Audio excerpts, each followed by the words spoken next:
E agora queria ouvir a Sandra, como mãe, principalmente, mulher lutadora, isso tudo. Pois, Não é pouco. não é pouco. Quer dizer, eu se partir de experiências pessoais, e estava aqui a ouvir-vos e estava a dizer ai, como é que eu me sabe dessas coisas? Eu começo a falar da minha experiência, quer dizer, jogo-me aqui ao chão e já não me levanto. Em que sentido? Eu tenho 43 anos, portanto sou desta geração que usufruiu do 25 de Abril e usufruiu de uma família progressista. Não é necessariamente a mesma coisa. Não é necessariamente a mesma coisa. Porque quem nasce em 72 e leva com o 25 de Abril em 74, quer dizer, havia para todos os gostos. Quer dizer, eu, o percurso que faço, não posso deixar de associar à experiência da minha família e poderem, não é, ter para os seus filhos. Eu lembro-me da minha mãe dizer isto reiteradamente, que o que ela gostava era que os seus filhos estudassem, não é? Porque ela já fez a terceira classe em adulta e o meu pai fez a quarta classe, não é? Portanto, o que se desejava para os filhos era isso, não é? Que pudessem estudar, saber ler e saber escrever. E lá na minha aldeia, a escola que a Laura descrevia é a minha. Dizia, a minha também não tinha casa de banho, também não tinha aquecimento, também não tinha rigorosamente nada disso. E já fui à escola com o 25 de Abril. E, portanto, acho que usufruí disso e eu costumo dizer, as amigas do MDM ouvem-me dizer isto vezes sem conta. Eu dava a sensação de descobrir que era mulher nestas dimensões todas e comecei a perceber que existia efetivamente desigualdade e discriminação quando fui para o MDM. É um facto, não é? Porque a vivência e o compreender que montes de coisas que eu sentia que me tinham acontecido, por exemplo, não tinham a ver necessariamente com uma responsabilidade individual. E isto de alguma forma é libertador, não é? Porque já não sei quem é que falava, não é, até da culpabilização, não é? Nós estamos permanentemente a sentir-nos culpadas porque não fazemos bem, porque não fazemos suficiente, porque não fazemos todos os papéis, porque ainda não chega, porque não somos perfeitas. Não somos de facto perfeitas, nem somos super mulheres. Mas eu ganhei esta consciência, independentemente de ter consciência de classe anteriormente a ir para o MDM, eu tomei esta consciência quando vim para o MDM em 2000. Mas também faço parte de uma geração, pela minha experiência de vida, que tem a ver com o facto de ter sido mãe muito cedo. Eu fui mãe aos 20 anos, não é? E fui mãe de uma criança especial, uma criança que nasceu com deficiência. E, portanto, aqui, páginas tantas, quer dizer, junta-se a desgraça com o desgraçadinho, não é? Que é, de alguma forma, a dupla discriminação continua a existir também relativamente às pessoas com deficiência e o facto, por exemplo, de, nos anos 90, em Lisboa, por exemplo, ser impossível encontrar uma creche ou uma ama que ficasse com uma criança especial. Portanto, naturalmente, que também a minha vida foi muito condicionada por isso, na medida que na altura não pude acabar a faculdade, porque era impossível, e do ponto de vista profissional, não posso dizer o mesmo porquê, porque estava a trabalhar num sítio onde me foram dadas todas as condições e mais algumas, para eu continuar a trabalhar e a ser mãe daquela criança e, portanto, poder conciliar tudo aquilo que era necessário naquele momento. Portanto, a conciliação não fui eu que tratei da conciliação, quem criou as condições para conciliar foi a minha entidade patronal, ponto. E assim será em todas as situações. Mas eu estava a ouvir a Laura há bocadinho e lembrei-me de uma coisa que a mim teve um impacto muito grande há 2 anos atrás, quando estávamos a preparar uma exposição sobre o 25 de Abril, que fomos recuperar tudo o que era isto, não é? Porque as gerações mais novas não conhecem. Quer dizer, eu falei com a minha filha na altura e eu pensava que a minha filha era uma rapariga esclarecida, na medida em que leva com isto todos os dias em casa, mas na verdade, muitos dos exemplos que era dado, como a Laura aqui, como é que era a escola, como é que era não fazem a mínima ideia. Isto até parece um filme de terror. E eu lá ia lendo aquilo que tinha escrito, e isto, aquilo e outro, e lembro-me que há um momento, uma coisa que eu leio, que tem um impacto nela que não teve o mesmo impacto em mim, porque aquilo pareceu até menor, não é? E o impacto, a coisa que teve mais impacto foi quando se diz a páginas tantas que Em algumas aldeias, quando uma mulher morria, os sinos tocavam menos vezes do que se tivesse morrido um homem. E, portanto, isto remete-me para aquilo que, de facto, é o problema fundamental, que é como é débil ainda o estatuto social das mulheres nas sociedades. E todos estes problemas que acabámos aqui por falar, eu acho que remetem muito para o estatuto social e a leitura ideológica que temos de cada estatuto social da mulher nas diferentes épocas. E, portanto, durante o 25 de Abril, e procurando remeter aqui para as preocupações que eu pessoalmente tenho, o MDM tem na atualidade, é que nós, a mulher, o seu estatuto na sociedade, resumia-se, se quisermos, a ser mãe, a ser filha, a ser propriedade do homem, pai, propriedade, dona de casa, boa mãe, aliás, bons discursos que o Salazar tinha sobre estas matérias, que são absolutamente... Vinham nos livros da escola e tudo. Nos livros da escola, não é? E, portanto, e era tolerado à mulher trabalhar, porque as mulheres trabalhavam muito, mas um trabalho que não era absolutamente nada valorizado, fazia parte dessa sua... Não é? Trabalhava no campo, isso fazia parte... Da subsistência. Era uma extensão, digamos assim... Era a sua condição. Era a sua condição, ponto. E, portanto, a mulher foi isto. Com o 25 de Abril, inicia-se o processo emancipador das mulheres, em todas as esferas da vida. E quando se diz abriu-se portas, pá, quer dizer, para as mulheres abriu-se portas, abriu-se portões, pá, abriu-se os alpessapões todos, porque todas as conquistas, e são conquistas na medida em que de facto nada nos foi dado, não é? Foi de facto conquistado, mas foi conquistado, e é preciso que às vezes isto seja dito mais vezes, foi conquistado porque as mulheres tomaram nas suas mãos essas conquistas.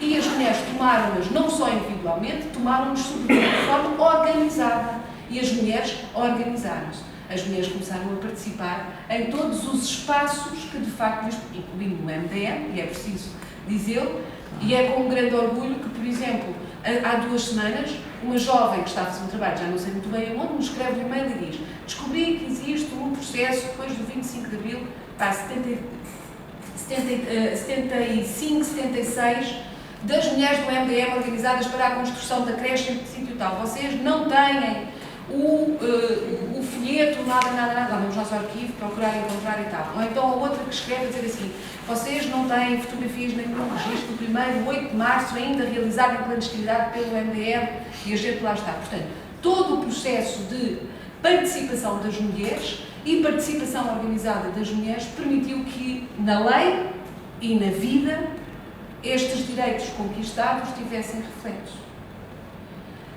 Mas quer dizer, nós se olharmos para uma história de 48 anos de fascismo, não estaríamos seguramente à espera que as mentalidades se alterassem de um dia para o outro, nem que a lei, por muito que esteja no papel, tivesse os reflexos. Porque nós convenhamos, e aliás as experiências dos últimos anos, assim, pá, há muito fascista debaixo da pedra, não é? Há muito fascista debaixo da pedra. E há muito fascista que gostaria de nos remeter outra vez para o mesmo estatuto que se tinha anteriormente. Nós tivemos ainda, e eu sei que hoje é um dia de reflexão, pá, mas a gente também fica danadas com algumas coisas, não é? Tem que ficar, não é? Quer dizer, nós tivemos este mesmíssimo ano, não é? 22 de setembro, não é? Uma tentativa de retrocesso enorme na lei da IVG, mas não foi só na lei da IVG. É que a proposta de iniciativa legislativa de cidadãos que alterava a lei da IVG tinha um conjunto de concessões sobre o papel social da mulher que nos remetia novamente para casa. A mulher que vem novamente procriar, porque nós estávamos confrontadas com um problema imenso de natalidade. E mais, retirava à mulher a sua própria inteligência, além da dignidade e dessas coisas todas que eram. As mulheres não sabem pensar, as mulheres não sabem decidir, e aliás, quando precisam de ter um psicólogo, precisam de ter um marido, precisam de ter um... Eu lembrei-me, eu tenho estas amigas, porque só quem passa pelas experiências é que sabe, em 96, quando eu quis fazer uma amniocentese na minha segunda gravidez, deram-me o papel para eu ir fazer a recolha num hospital público, no Serviço Nacional de Saúde, e quando cheguei ao guichê, o marido era obrigado a assinar. Se o marido não tivesse assinado o papel para eu fazer a recolha para a minha CTS, eu não tinha tido o direito de a fazer. Porquê? Porque levávamos uma esfrega olha que pode abortar, olha que pode abortar, olha que pode abortar. Portanto, em última instância, a decisão de um ato médico, estava nas mãos do meu marido, que assinava ou não assinava. Claro que assinava a expressão possível, porque senão tinha baldado do 8º andar, onde aquilo estava. Quer dizer, as páginas todas, isto mostra ainda, estamos a falar de 96, como é que esta... E na atualidade, o que é que me preocupa, e muitas vezes a gente tem discutido isto, e agora como nós tivemos uma esfrega de 2 dias de secretárias de Estado e de organizações e não sei o quê, atuais ainda ficamos mais. É que nos últimos anos, talvez nos últimos 10 anos, toda a gente ficou completamente histéricos com a igualdade de género. De tal ordem se ficou histérico com a igualdade de género que, ao Conselho Consultivo das Organizações de Mulheres, na altura da CEDIP, transformou-se em SIG, que já é para a igualdade e para a cidadania, e poucas organizações de mulheres estão organizadas neste... Está tudo, se possa imaginar. As civitas, as cruzes vermelhas, as APAVs, o não sei o quê, as ILGAs, os jogos gays, o tal, e organizações de mulheres, o MDM e poucas outras mais, de resto, rigorosamente nada. Portanto, alargou-se este conceito de igualdade de género, retirando aquilo que é a razão para existir estas linhas, que é o reconhecimento que continua a existir uma discriminação e desigualdade entre homens e mulheres. Parece que se perdeu-se a capacidade de falar de homens e de mulheres, não é? Agora é tudo o género, como se o género justificasse tudo. Umas vezes sim, outras vezes não. Nós, efetivamente, temos desigualdade entre homens e mulheres e não há vergonha de o referir. Mas o outro aspecto que eu acho que acompanha isto é que a dimensão da desigualdade de género, nos planos nacionais, nos planos destas coisas, da União Europeia, não sei o quê, remete-se essencialmente à questão da violência. E pouco mais se fala. Penso que os problemas essenciais das mulheres, que são grandes, se resumem apenas à questão da violência doméstica ou da mutilação genital feminina, que é a prioridade das prioridades do nosso país. Imagine-se. Temos que falar muito disso. Não é? Mas imagine-se isto, não é? E o tráfico, e não sei o quê. Tráfico, mas não de prostituição. A prostituição é proibido. Não se fala disso, porque isso é trabalho. Para as mulheres, não é? Isso não. Tráfico, tal. E o resto remete-se tudo, não é? Esta salganhada, remete-se tudo para quê? Para um problema de foro privado ou individual. Se há violência doméstica ou problema entre os homens e as mulheres, portanto é uma questão privada. Se há problema, não sei o que, é tudo privado, incluindo o problema único que se vê no mundo do trabalho, é o problema da conciliação. Remetendo para o quê? Para o problema em que os homens e as mulheres têm que saber conciliar. E esta é uma linha política do discurso que está montado e daquilo que se vai decidindo em torno destas matérias, que é profundamente ideológico e que muitas vezes passa como se nós, porque toda a gente fala de igualdade de género. Portanto, eu queria referir eu não trouxe os óculos, que é um problema dos diabos pássaros, mas uma iniciativa da CGTP em 2014 que tinha a ver com a ação pública direito a trabalhar com vida pessoal e familiar. O MDM enviou um parecer a isto e diz: no entender do MDM, a conciliação entre a vida profissional e familiar exige e implica emprego de qualidade e em igualdade, respeito pela contratação coletiva, que não existe, aumento geral dos salários e do salário mínimo nacional, redução dos horários de trabalho, sem perdas salariais. Como o MDM preconiza na Carta dos Direitos das Mulheres, que está ali, a estabilidade no emprego é indissociável da estabilidade afetiva e emocional das pessoas e das famílias. E, portanto, embora o MDM intervenha em muitas áreas em que se coloca problemas muito específicos de desigualdade entre homens e mulheres, mas também estes problemas da violência e por aí fora, a questão central continua a ser a questão da integração das mulheres no mundo do trabalho com direitos. A inclusão. E é muito triste, nós gostamos desta exposição foi feita no âmbito de um projeto, já agora um projeto apoiado pela SIG, já agora nós candidatamos a vários projetos, temos tido vários projetos, e é muito curioso quando encontramos os funcionários dos diferentes projetos de outras organizações, que o MDM é a única que, quando contrata as suas funcionárias, contrata com um contrato de trabalho, não é com um recibo verde, não é com... Elas ficam todas passadas, porque para as mais jovens isto é mito. Um contrato de trabalho é um mito urbano. Um mito urbano. É um mito urbano. Quer dizer, não fazem a mínima ideia do que é que isto significa, não é? Ficam doidas da vida quando imaginam que vão ter direito, vejam lá, a ir a ter subsídio de desemprego. Quer dizer, que é qualquer coisa do outro mundo. Vejamos como isto está. Mas chegarmos aos finais de 2010, esta não, 2011, talvez. 2010, 11, e nós ainda sentirmos a necessidade de ter uma exposição e um trabalho em que seja necessário dizer que as mulheres criam, ser necessário dizer que as mulheres trabalham, ser necessário dizer que é preciso que se valorize as mulheres no mundo do trabalho e que elas contribuem para o desenvolvimento do país, tem uma marca, não é? É que, de facto, os últimos anos têm sido de profundos retrocessos para a mulher, na medida em que tudo tem sido feito para voltar a restabelecer uma determinada ideologia associada à condição feminina.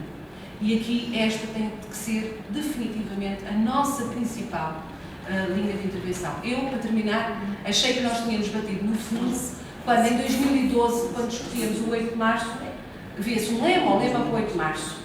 E muita conversa, acabou por sair este. Pelo direito a ter direitos. Eu achei, vocês estão todas malucas, está tudo doido. Quer dizer, isto é chegar e bater no fundo. Pelo direito a ter direitos. Mas nós já chegamos a este ponto e aquilo foi assertivo. Em 2012, nós tínhamos que escrever como lema do 8 de março, nós, mulheres, temos direito a ter direitos. Portanto, isto também nos dá uma ideia de como é que tem sido este percurso. Agora, eu acho que no passado, também no presente, não é? Se tivermos como experiência esta luta que travámos com o VHG, que foi possível derrotar e no qual o MDS teve um papel absolutamente imprescindível. Absolutamente imprescindível. E que ninguém pode retirar, aliás, nem tiveram coragem de tentar retirar. Espero que amanhã, depois de refletirem todos, se lembrem que há um determinado senhor que foi o principal assinante. Pronto. Está dito.